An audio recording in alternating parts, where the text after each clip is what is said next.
Oke, anak-anakku, di akhir video nanti ada soal. Kamu kirim hasilnya ke WA Pak Guru, kemudian kerjakan di buku tugas dibawa setelah kita aktif sekolah. Oke, saya tunggu. Halo anak-anak kelas 5. Saya harap ketika kita belajar di rumah atau dirumahkan, jangan ada yang main-main ya. Tidak boleh ya.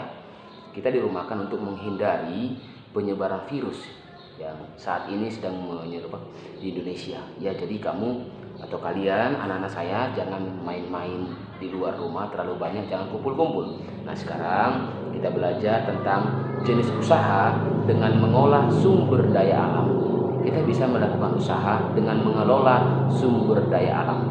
Ya, usaha apa yang bisa kita lakukan dengan memanfaatkan alam ini? Banyak sekali, contohnya ya berkebun, beternak, bertani, ya kan? Kemudian berburu juga bisa, berburu juga memanfaatkan lahan, berburu juga memanfaatkan sumber daya alam begitu.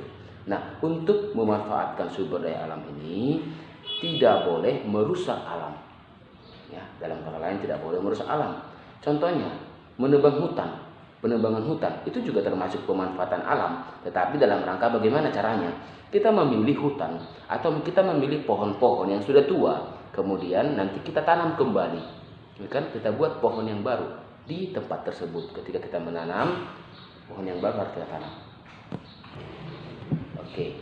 Jadi kita kan ada di lingkungan perkotaan ya. Jadi jarang sekali kita temukan pertanian, perkebunan, peternakan karena memang untuk memanfaatkan sumber daya alam tersebut kita harus membutuhkan lahan yang cukup luas. Di perkotaan kan jarang gitu ya kan, mungkin ada di pelosok-pelosok yang mungkin tanahnya masih luas bisa dimanfaatkan, ya mungkin bisa dilakukan di situ peternakan ataupun pertanian, perkebunan dan semacamnya ya. Nah, sekarang dalam zaman modern sekarang tidak harus membutuhkan lahan yang luas sebenarnya, banyak sekali cara. Yang pertama namanya hidroponik. Ya, pertanian hidroponik bisa kok dilakukan di lahan yang sempit, ya kan? Ada juga namanya vertikultur. Nanti hidroponik dan vertikultur ini kita akan praktekkan setelah kita sudah aktif belajar di sekolah. Ya, jadi kamu mungkin bisa searching di internet dulu atau baca bukumu, nanti kita lanjutkan di pembelajaran kita di sekolah sekalian praktek kita nanti, oke? Nah, sekarang di situ kan permasalahannya lahan. Sekarang lahan yang sempit juga bisa kita gunakan di rumah, ya kan? Nah, sekarang usaha yang mana? Usaha di bidang peternakan ataupun contohnya ikan. Nah, ikan atau perikanan itu harus membutuhkan air, sumber air yang banyak, ya kan? Sumber air yang cukup. Nah, makanya untuk perikanan banyak sekali cara untuk memanfaatkannya. Contohnya apa? Di persawahan, di pertanian, contohnya ditanam di persawahan itu padi. Nah, kemudian di satu petak itu ditanam padi, nanti di situ juga dibuat perikanan. Nah, di situ dimanfaatkan dua pemanfaatannya. Tanah itu, lahan itu digunakan untuk dua pemanfaatan, perikanan dan pertanian, ya kan? Di situ ditanam padi, di situ juga dibuat perikanan. Itu juga boleh pemanfaatan yang bagus, ya kan? Jadi yang dihasilkan double, ada dua, ikan dan padi. Nah, itu sangat bagus pemanfaatannya. Nah, kemudian pemanfaatan dalam bidang pertanian banyak sekali contohnya. Contohnya perkebunan ya. Perkebunan tadi ya ditanami cengkeh, teh, karet, ya, tembakau, kopi dan lain sebagainya. Kalau pertanian itu bisa ditanamkan sayur-sayur, buah-buahan, palawija, ya kan? Itu juga termasuk dalam bidang pertanian. Nah, ketika pertanian contohnya kita gunakan manfaatkan dengan baik, seperti tadi padi digabungkan dengan ikan, itu sangat bagus. Pemanfaatan sumber daya alamnya sangat bagus di lahan yang memang sempit juga. Jadi tidak ada alasan, nggak ada lahan, nggak ada tempat, nggak ada tanah, nggak ada saya punya tanah, gitu, nggak ada alasan. Bahkan di pekarangan rumah pun kita bisa membuat pertanian, kita bisa buat tanam sayur-sayuran, kan begitu. Nah, ada pula jenis usaha yang langsung memanfaatkan tanpa mengelola. Contohnya berburu, memanfaatkan langsung sumber daya alam hutannya. Berburu di sana, kita ambil tanpa mengelola. Kalau sawah kan dikelola dulu, ya kan? ikan diternak dulu, ya kan? Kalau ini tidak, langsung berburu, dimanfaatkan sumber daya alamnya.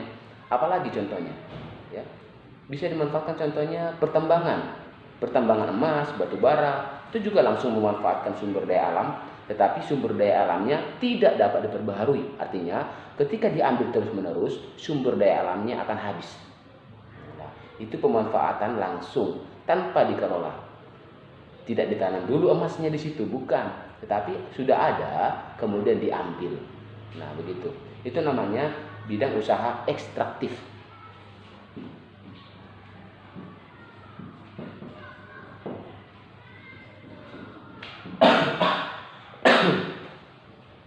Oke. Kemudian sampai di sini dulu pelajaran kita. Saya nanti akan memberikan soal kepada kalian di akhir video. Oke? Nanti ini ada soal, kerjakan. Amatilah aktivitas penduduk sekitarmu yang memanfaatkan sumber daya alam. Contohnya jenis usaha kebun sayur. Sumber daya alam yang digunakan, tanah di pekarangan contohnya. Kemudian apa hasil yang didapat, hasil usahanya? Sayur contohnya bayam, tomat, kacang panjang. Kemudian manfaatnya untuk apa? Untuk apa mereka gunakan itu? Bahan pangan keluarga dan untuk dijual. Nah, begitu. Ya, tuliskan jenis usahanya, kemudian sumber daya alam yang digunakan, di mana tempatnya, kemudian apa hasil yang didapat dari jenis usaha tersebut, kemudian manfaatnya untuk apa mereka gunakan, apakah dijual, apakah untuk sekedar dikonsumsi, dan lain semacamnya. Kerjakan sampai nomor 5 ya. Saya tunggu jawabannya di WA Pak Guru. Sampai jumpa tanggal 31.